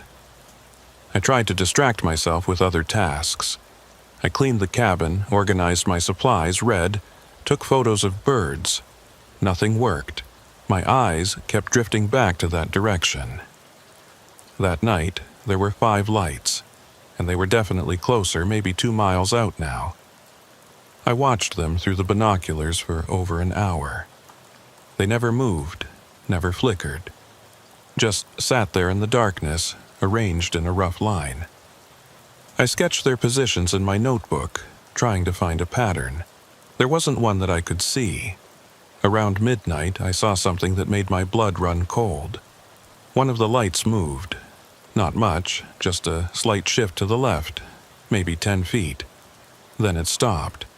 A few minutes later, another one moved, a small adjustment, repositioning itself. They were moving closer, deliberately, slowly. I grabbed the radio. I didn't care if base thought I was crazy. Tower 9 to base, come in. Static. Tower 9 to base, do you copy? More static, then, faintly, a voice. But it wasn't the usual dispatcher. It wasn't Hayes. It was someone else. Someone I didn't recognize. Tower 9. We copy. The voice was strange, distorted, like it was coming from very far away, or like the signal was being interfered with. Base, I need to report Miller. I froze. What? Miller, can you see them? This isn't Miller. This is his replacement. Who is this? Static, then nothing. I tried the radio again several times. Nothing but static. Dead air. The kind of silence that feels deliberate. I looked back at the lights. There were more now, 7, maybe 8. And they were closer, maybe a mile and a half away. I could see them clearly without binoculars now. I spent the rest of the night watching those lights, radio in hand, trying to reach base every 30 minutes. Nothing. The radio was completely dead, not even static anymore. Just silence. By dawn, the lights were gone, and the radio was working again. Like nothing had happened. Tower 9 to base. Morning, Tower 9. Everything okay up there? You tried to radio last night? It was Hayes again. Normal Hayes, not the strange, distorted voice I'd heard. Yeah, around midnight. Couldn't get through, just static. Weird. We didn't show any issues on our end. Might be your equipment. Want us to send someone up to check it? I almost said yes, but my rotation was almost over. Just 2 more nights, then I'd hike down and this would be someone else's problem. No, it's working now. Probably just atmospheric interference or something. All right, let us know if it happens again. That night, I decided I wasn't going to look. I was going to ignore the lights, ignore whatever was out there, and just make it through my last 2 nights. I'd finish my rotation, hike down, and never think about Tower 9 again. But at 8 p.m., I heard something that made ignoring it impossible. A voice from outside the tower, calling my name. Not Miller's voice, not Hayes' voice, my name, my actual name. I went to the window and looked down. Nothing. Just darkness and trees. The forest was completely still. The voice called again, closer this time, like someone was standing at the base of the tower looking up. I grabbed my flashlight and shone it down. Nobody there, just the support beams and the forest floor. "Hello?" I called out. Silence. Then the voice again, but this time from a different direction. Behind the tower now. on the opposite side. I went to the other window, shone the light down. Nothing. No movement, no footprints in the dirt, nothing. This continued for 10 minutes. The voice moving around the tower, calling my name, but never in the same place twice. And I never saw anyone. The voice was clear, close, but there was never anyone there when I looked. Finally, I couldn't take it anymore. "What do you want?" The voice stopped. For maybe 30 seconds there was complete silence. No wind, no animal sounds, nothing. The forest was holding its breath. Then I heard footsteps on the stairs. Heavy boots on metal coming up toward the cabin. I backed away from the door, my heart hammering. The footsteps got closer. Steady, unhurried. They reached the landing outside the door. Then they stopped. I waited, barely breathing, staring at the door. My hand was on the radio, ready to call for help even though I knew it probably wouldn't work. Nothing happened. After what felt like an hour but was probably only a few minutes, I crept to the door and looked through the small window. Nobody there. I opened the door slowly, flashlight ready. The landing was empty. I looked down the stairs. Nothing. No one climbing down, no one standing at the bottom. Then I looked out at the forest and my stomach dropped. The lights were back. But now there were dozens of them, maybe 50 or more, and they were close. So close. Maybe half a mile away, arranged in a perfect circle around the tower, and they were moving, slowly, deliberately, tightening the circle. I slammed the door and locked it. Grabbed the radio. "Tower 9 to base, this is an emergency." Static. "Base, do you copy? I need immediate assistance." Nothing but static. I tried for 20 minutes. Nothing. The radio was completely dead again. I went to the window and looked out. The lights were closer now, quarter mile, maybe less. I could almost see shapes between the trees, shadows moving in the darkness. Human-shaped, but wrong somehow. Too tall, or moving in ways that weren't quite right. I did the only thing I could think of. I killed all the lights in the tower and sat in the darkness, watching those orange lights get closer and closer. They stopped about 100 yards out, formed a perfect circle around the tower. And then they just stayed there, not moving, not advancing, just watching. I sat in that dark tower all night, watching those lights watch me. I didn't sleep. Couldn't sleep. Just sat there, flashlight in one hand, useless radio in the other, waiting for dawn. By dawn, they were gone. The radio worked again. Base asked if everything was okay. I said yes. I lied. I packed my gear and hiked down that morning, a day early. Didn't wait for my replacement. Didn't leave a note. Just grabbed my stuff and left. I called base when I got to my car and told them I quit. They tried to talk me into finishing the season, said I just had cabin fever, that it happens, that I'd feel better after a few days off. I told them about the lights, about the voice, about the footsteps on the stairs. There was a long pause. Then the dispatcher said, "Miller reported the same things." I went cold. "What?" "Miller. He reported seeing lights in the forest, hearing voices. That's why he left early. We thought it was the isolation getting to him. Where is he now?" Another pause. "We don't know. He never made it down the mountain. His car's still at the trailhead." They found Miller 3 weeks later, or what was left of him. He was 2 miles off the trail, in the restricted watershed area, right about where I'd first seen that orange light. The official report said he got lost and died of exposure. But the rangers who found him said something was off. His boots were missing. His gear was arranged in a circle around his body, and his eyes were open, staring up at the sky. One ranger told me, off the record, that Miller's face looked wrong, like he'd died smiling. Tower 9 is still there. They're having trouble finding anyone to work it. 3 people have tried since I left. None of them lasted more than a week. The last one I heard about radioed in on his 3rd night, screaming about lights in the forest, about voices calling his name, about something climbing the stairs. They sent a helicopter up the next morning. The tower was empty. The door was locked from the inside. And in the logbook, there was a single entry from that night. They're not lights, they're eyes. Nobody works Tower 9 anymore. It sits empty now, waiting.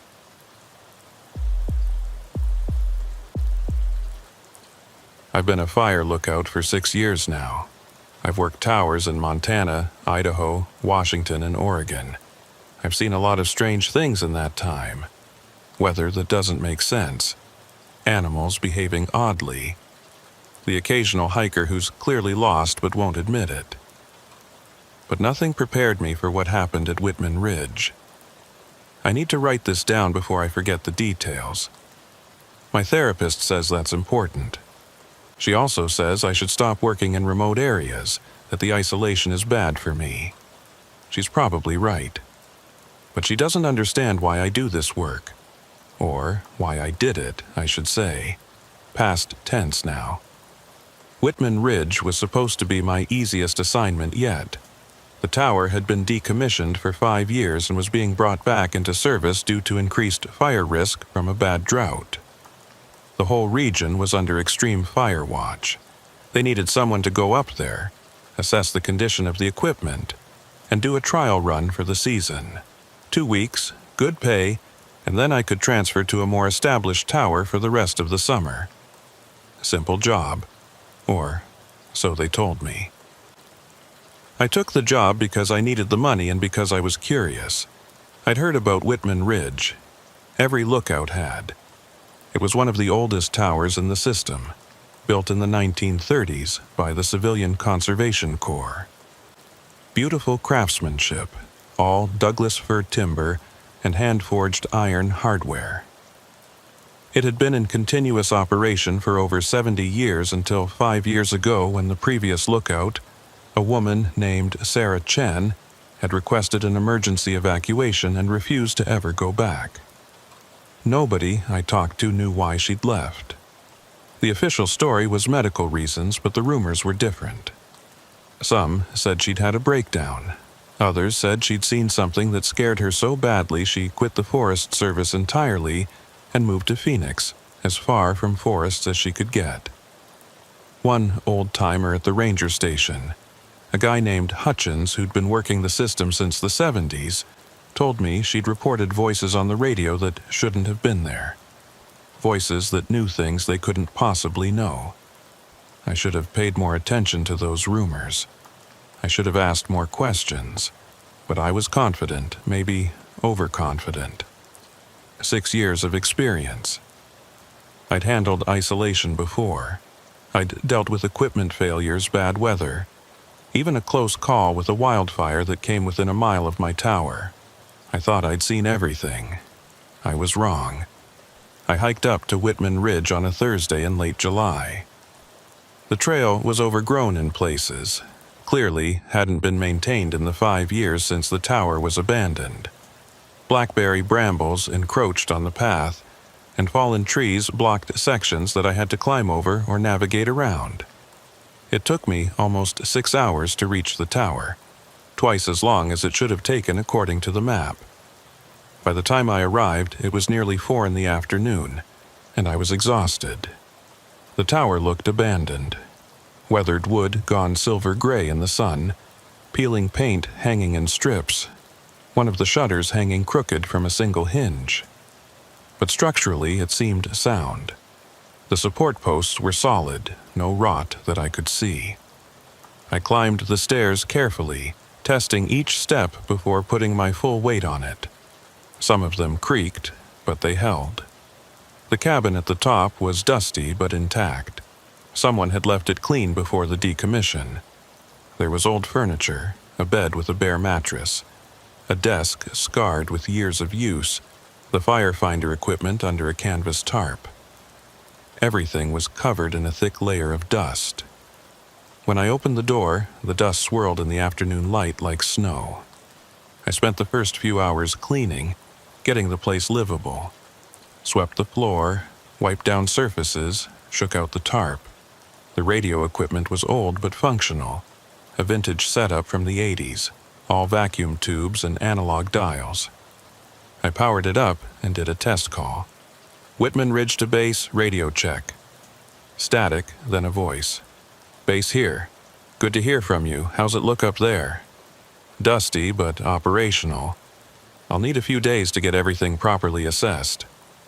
Copy that. Standard check-ins at 6 p.m. Weather's clear for the next week. Understood. Whitman Ridge out. I spent the rest of the evening getting settled. Made the bed with the sheets I'd brought, organized my supplies in the small cabinet, cooked a simple dinner of rice and beans on the camp stove. As the sun set, painting the sky in shades of orange and purple, I did my first official scan of the area. The view was incredible. Miles and miles of forest in every direction, broken only by distant mountains whose peaks still held patches of snow. No roads visible, no buildings, no signs of human activity whatsoever. Just trees and sky and the slow fade of daylight. I could see why people loved this job. Up here, you felt like the last person on Earth. As darkness fell, I noticed something odd. There were no sounds. I don't mean it was quiet. I mean there were no sounds at all. No insects, no birds settling in for the night, no wind in the trees. Complete silence. The kind of silence that feels wrong, unnatural. The kind that makes your ears ring as they strain to find something, anything to hear. I told myself it was just the altitude, or maybe the drought had affected the local wildlife. Animals often went silent when conditions were extreme. But it bothered me. In all my years of doing this work, I'd never experienced silence this complete. That first night, I slept poorly. The silence was oppressive, pressing in on me like a physical weight. I kept waking up, listening for something, anything. But there was never any sound. Not the creak of the tower settling, not the rustle of wind, nothing. Just perfect, empty silence. The next morning, I started my detailed assessment of the equipment. The firefinder was in decent shape, just needed calibration. I spent an hour getting it aligned properly, using known landmarks to verify the bearings. The anemometer needed new bearings. The cups barely turned in the wind. The rain gauge was cracked and would need replacing entirely. I spent the day making notes, taking photos with my phone, documenting everything for my report. Around 2 p.m., the radio crackled to life. Whitman Ridge, this is base. Do you copy? I picked up the handset. Base, this is Whitman Ridge. I copy. Just checking in. Everything okay up there? Yeah, everything's fine. Working on the equipment assessment. Good. Let us know if you need anything. Base out. Standard check-in. Nothing unusual about the content. Except, I'd never told them I was doing the assessment at 2 p.m., and we'd agreed on 6 p.m. check-ins only.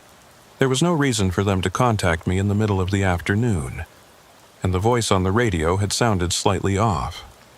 Not much, just a little distorted. Like a bad connection, but the signal had been clear, strong even. I pushed the thought aside and went back to work. Probably just a new dispatcher who didn't know the schedule. Or maybe they were just being thorough, making sure I was settling in okay. That evening, during my scheduled 6 p.m. check-in, everything was normal. Different dispatcher, a woman named Rodriguez who I'd worked with before. Clear signal, friendly conversation. I reported my progress and signed off. As night fell, the silence returned, complete and total. I stood on the observation deck, looking out at the dark forest and heard absolutely nothing. The moon was nearly full, casting everything in silver light. I could see the shapes of trees, the outline of distant ridges, but it was like looking at a photograph. Nothing moved. Nothing made a sound. Then, around 9 p.m., I heard it. A voice. Faint, distant, but definitely a voice. It was coming from inside the cabin, from the radio. I went in and looked at the equipment. The radio was off. I'd turned it off after the 6 p.m. check-in like I always did to save battery. The power switch was clearly in the off position, but I could still hear the voice. It was coming from the speaker, even though the power was off. Just a whisper, too quiet to make out words. But it was there, definitely there. I turned the radio on. The voice stopped immediately. Just static, normal static. I turned it back off. After a few seconds, the whispering started again. Soft, persistent, like someone speaking just below the threshold of comprehension. I unplugged the radio completely, disconnecting it from both the power supply and the antenna. The whispering continued. I stared at the radio for a long time, listening to that faint voice coming from a device that had no power source, no connection to anything. It shouldn't have been possible. There was no explanation for it that made sense. Finally, I went outside and sat on the deck until I was tired enough to sleep. The whispering was quieter out there, barely audible, but it never completely stopped. The next morning, I plugged the radio back in and tested it. Worked perfectly. No strange voices, no whispers, just normal static and clear signals. I did a test call to base. Everything was fine. I told myself it had been my imagination. Or maybe some weird electrical phenomenon. Old equipment can do strange things. Maybe there was some residual charge in the capacitors, or the speaker was picking up interference from somewhere. There had to be a rational explanation. That afternoon, while I was working on the anemometer, I found something carved into the wooden floor of the observation deck. Words, scratched deep into the wood, like someone had used a knife or a screwdriver. Don't answer after dark. The letters were rough, uneven. Whoever carved them had been in a hurry or very agitated. I ran my fingers over the carving. It was old, the edges worn smooth by weather and time. I wondered if Sarah Chen had carved this before she left. A warning for whoever came after her. I should have left right then. Should have packed my gear and hiked down that same afternoon. But I didn't. I told myself I was being paranoid. That I'd signed up for 2 weeks and I was going to complete the assignment. That I'd dealt with weird situations before and always came through fine. Pride, stubbornness, whatever you want to call it. It almost killed me. That night, I followed the advice carved into the floor. When the radio crackled to life around 8 p.m., I didn't answer. Whitman Ridge, this is base. Do you copy? I stared at the radio but didn't touch it. My hand hovered over the handset, but something stopped me from picking it up. Whitman Ridge, please respond. The voice sounded wrong again, just slightly off. The cadence was strange, like someone trying to imitate normal speech but not quite getting it right. I waited. After maybe 30 seconds, the voice changed, became deeper, more distorted. We know you're there. My blood went cold. I took a step back from the radio. We can see the light in your tower. We can see you standing there. Why won't you answer? I slowly backed away from the radio, my heart pounding. Sarah used to answer. Sarah would talk to us for hours. We miss Sarah. Are you like Sarah? My mouth was dry. I couldn't have spoken even if I'd wanted to. You will answer eventually. They always do. The silence is too much. The loneliness. You'll want to hear a voice, any voice. And we'll be here, waiting. We're always here. We've been here long before your tower. We'll be here long after. Then the radio went silent. I stood there for what felt like hours but was probably only minutes. Finally, I moved to the radio and turned it off. Unplugged it. Then, in a moment of panic, I grabbed the handset and threw it out the window into the forest below. I heard it crash through branches and then nothing. I spent that night sitting in the corner of the cabin, flashlight in hand, watching the door. I'd wedged a chair under the handle, even though I knew it wouldn't stop anything that really wanted to get in. Nothing happened. The night passed in that same oppressive silence. No voices, no sounds, nothing. When morning came, I knew I had to leave. I didn't care about finishing the assignment. I didn't care about the money or my reputation. I just wanted to be gone from this place.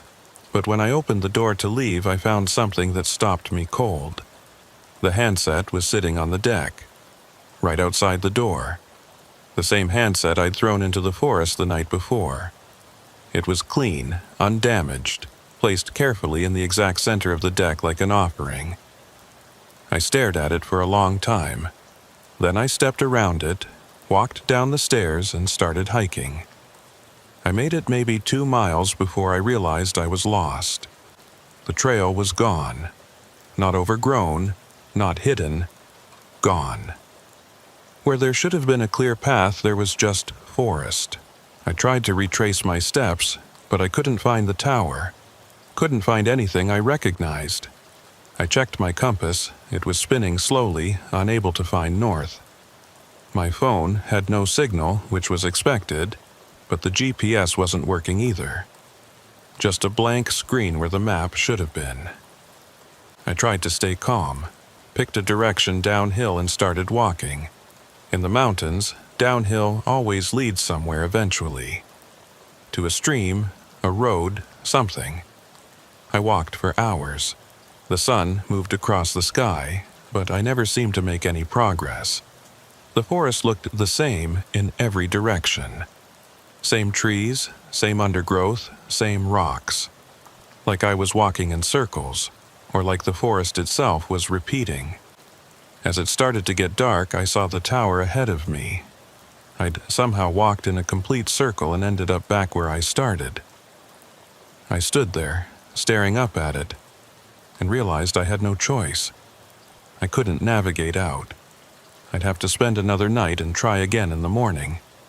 I climbed back up to the cabin. The handset was still on the deck. I stepped over it and went inside. The radio was plugged in again. I knew I'd unplugged it. I'd wrapped the cord around the unit and pushed it to the back of the desk. But now it was plugged in, the power light glowing softly. I checked my supplies. I had food for another week, water for a few days. I could outlast this, whatever this was. That night, the radio started talking before it was even dark. "You came back." I didn't answer. "We knew you would.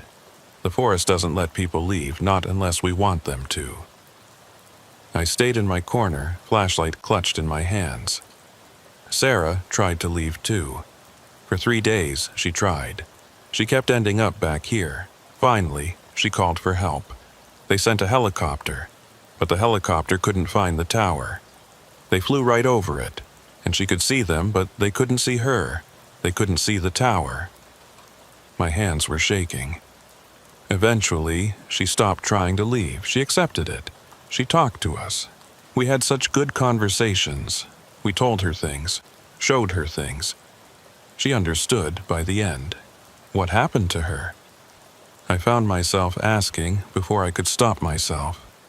The voice on the radio changed, became lighter, feminine. It sounded exactly like a woman's voice, though I'd never heard Sarah Chen speak. "I'm still here."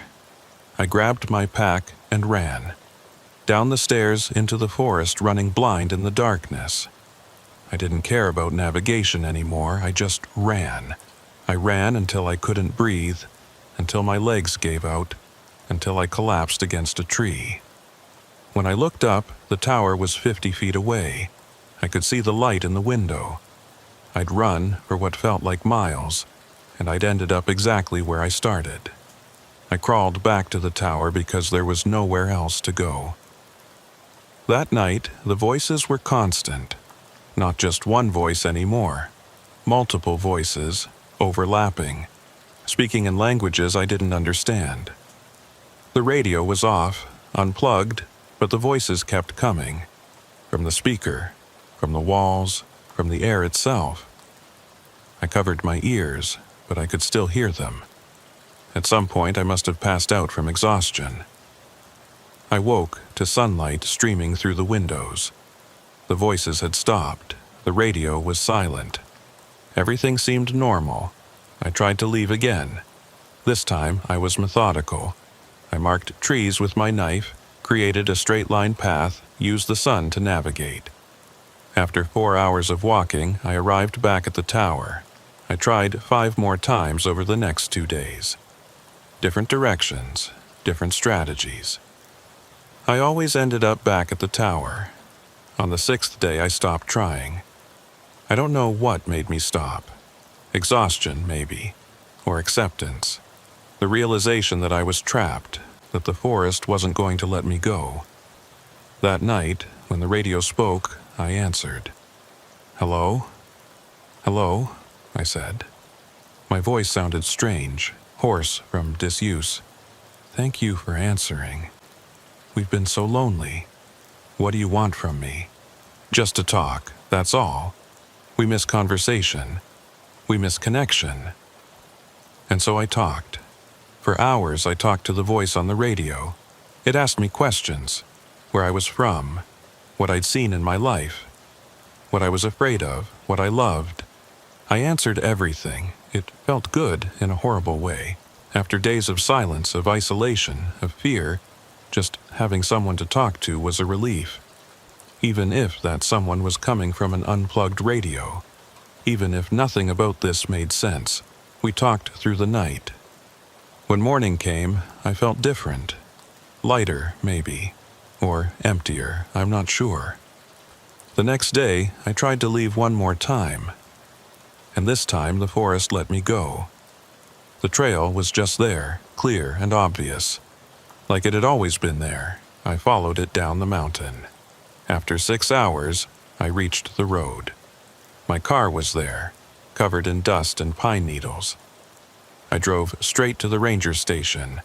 My hands were shaking so badly I could barely hold the steering wheel. I told them I was done. The tower was operational, equipment was salvageable, but I wasn't going back. They asked why. I didn't tell them about the radio, about the voices, about the message carved in the floor, about being trapped, about running in circles, about the conversations that lasted all night. I just said it wasn't a good fit. They were disappointed, but professional. They paid me for the time I'd worked and asked if I'd reconsider. I said no, but here's the thing I didn't tell them. The thing I haven't told anyone until now. When I got home, I found something in my pack. Something I didn't put there. The radio handset from the tower. It was wrapped carefully in one of my shirts, protected like something precious. And at night, sometimes it whispers to me. I've tried throwing it away. I've left it in dumpsters, buried it in the woods, dropped it in a river. It always comes back, always ends up in my apartment, sitting on my kitchen counter or my bedside table. And the voices it carries are getting clearer. They tell me about the other lookouts, about the ones who answered, about the ones who stayed. They tell me Sarah Chen never left Whitman Ridge. Not really. Her body walked down the mountain, got in a helicopter, moved to Phoenix. But part of her stayed. The part that matters. The part that talks. They tell me that I left part of myself there too. And they tell me over and over that I need to come back. That there's more to discuss. That they're not finished with me yet. 3 weeks after I left, I heard they'd sent another lookout up to Whitman Ridge. A young guy named Collins, fresh out of training, eager to prove himself. I tried to warn them. I called the ranger station, asked to speak to whoever was in charge of assignments. They wouldn't put me through. Said I was no longer employed by the service and it wasn't my concern. I even drove to the station in person, waited in the parking lot until I saw the supervisor, a man named Peterson who I'd worked with before. I told him not to send anyone to Whitman Ridge, told him it wasn't safe, told him about the voices, about being trapped, about everything. He looked at me with pity and concern, said I should talk to someone, get some help, said the isolation had clearly affected me more than I realized. He was kind about it, but firm. Collins was going up. The decision was made. Collins lasted 4 days. He radioed in on the 4th night, saying he needed to be evacuated immediately. Said there were people outside the tower, people who shouldn't be there, people who kept calling his name, people who looked like other lookouts, like the photos on the wall in the ranger station, people who'd been dead for years. The recording of that final transmission was played at the inquiry later. I wasn't supposed to hear it, but Peterson played it for me privately. He wanted to know if it sounded like what I'd experienced. Collins's voice was ragged, terrified. He was crying. In the background you could hear them, multiple voices calling his name, getting closer. "They're at the stairs," Collins said. "They're climbing. Oh God, they're climbing. They look like people, but they're not. They're not. Please, you have to..." The transmission cut off. They sent a helicopter at first light. Collins was gone. The tower was empty. His gear was there, his supplies untouched, his journal sitting open on the desk. The last entry was dated the night before. Just 2 words, written over and over, filling the entire page. I answered. They searched for 2 weeks, brought in search and rescue, dogs, volunteers. They covered hundreds of square miles, never found a trace of him. Whitman Ridge was decommissioned again, permanently this time. They put up barriers on the trail, posted signs warning people to stay away. Official reason was structural damage, unsafe conditions. But I know the real reason. And sometimes, late at night, rangers in the area report hearing radio chatter on the old frequencies. Multiple voices now. A conversation. Someone who sounds like Sarah Chen. Someone who sounds like Collins. And sometimes, they say, a voice that sounds like me. But I'm here. I'm in my apartment in Missoula, working a desk job at a lumber company. I'm not at Whitman Ridge. Not physically, anyway. But the handset on my counter says otherwise. And every night it gets a little harder to resist picking it up. A little harder to ignore the voices. They're patient, they tell me. They have all the time in the world. And I'm starting to think they're right. I don't work remote towers anymore. I don't work for the Forest Service at all. I transferred to a different life entirely, a life with people around me constantly, where I'm never alone, where I can see and hear other humans every single day. But it doesn't matter, because I know what's up there on Whitman Ridge. I know what was calling to me on that radio, and I know that somewhere, in a tower that shouldn't be occupied, Collins is answering. He's been answering for months now, and he'll keep answering forever. Just like Sarah. Just like the others whose names I found in old records. Lookouts who went to Whitman Ridge over the decades and were never quite the same after. Who left the Forest Service suddenly, who moved far away, who refused to talk about their time there. I tracked down one of them. A man named Hutchins. The same one who'd warned me about Sarah Chen. He's 80 now, living in a nursing home in Seattle. When I mentioned Whitman Ridge, his eyes went wide and he grabbed my arm with surprising strength. "You answered, didn't you?" he said. "You talked to them." I nodded. "Then you're marked, like me, like all of us. Part of you stayed there, and one day they'll call that part back." "How long?" I asked. "How long do I have?" He smiled, but it wasn't a happy smile. "I worked Whitman Ridge in 1962, 60 years ago, and I still hear them every night. The handset appears and I hear them. They're patient. They can wait forever." He leaned close, his breath smelling of antiseptic and old age. But eventually, everyone goes back. Everyone answers the final call. I've seen it happen. Lookouts who thought they were safe, who built whole lives far from the forests. One day, they just walk away from everything, drive back to the mountains, hike up to that tower, and then they're home, where they belong, where they've always belonged since the moment they first answered. He released my arm and stared out the window of his room. Beyond the glass, Seattle sprawled in the distance, gray and wet.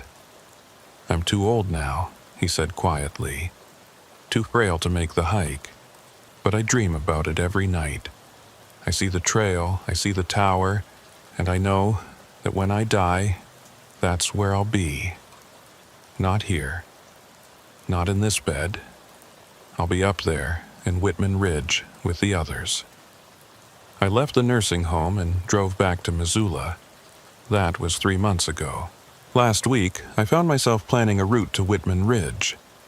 I didn't mean to. I just opened a map and my hand started plotting the course. The most efficient way to get there. Which roads to take. Where to park. How long the hike would be. I caught myself and closed the map.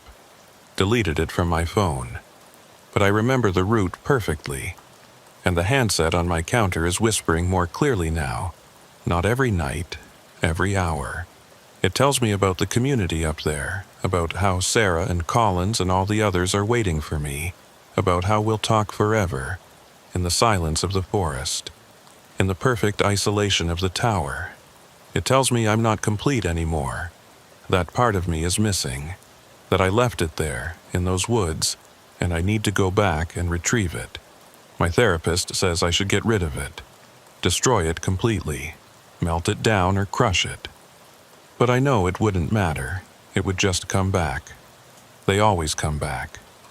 Yesterday I called in sick to work. I didn't mean to. The words just came out of my mouth. I won't be in today, maybe not tomorrow either. My supervisor asked if I was okay.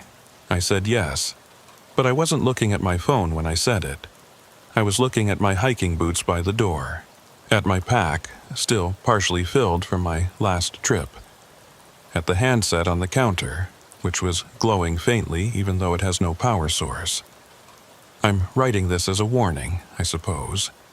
If you're ever offered a position at a remote tower, ask about its history. Ask why it's been vacant. Ask what happened to the previous lookouts. And if you ever hear about Whitman Ridge, refuse. Don't go there. Don't answer the radio after dark. Don't talk to the voices. Because once you answer, once you engage with whatever's out there in that forest, you're marked. And they never let you go. Not really. I can feel it now. The pull. Getting stronger every day. My girlfriend noticed I've been different. Distant. I catch myself staring out windows looking west toward the mountains. Toward where I know Whitman Ridge sits. Waiting. She asked me last night if something was wrong. If there was someone else. I almost laughed. There isn't someone else.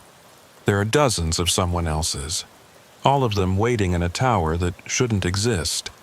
In a forest that doesn't let people leave. Soon, I think, I'll stop fighting it. Soon, I'll drive back to the mountains. I'll hike that overgrown trail. I'll climb those weathered stairs. And I'll pick up that radio. And I'll answer. Because they're waiting for me. They've always been waiting. And I think, deep down, I've always known I'd go back. We all go back, in the end. The tower is calling, and I can't resist much longer. Maybe another week, maybe less.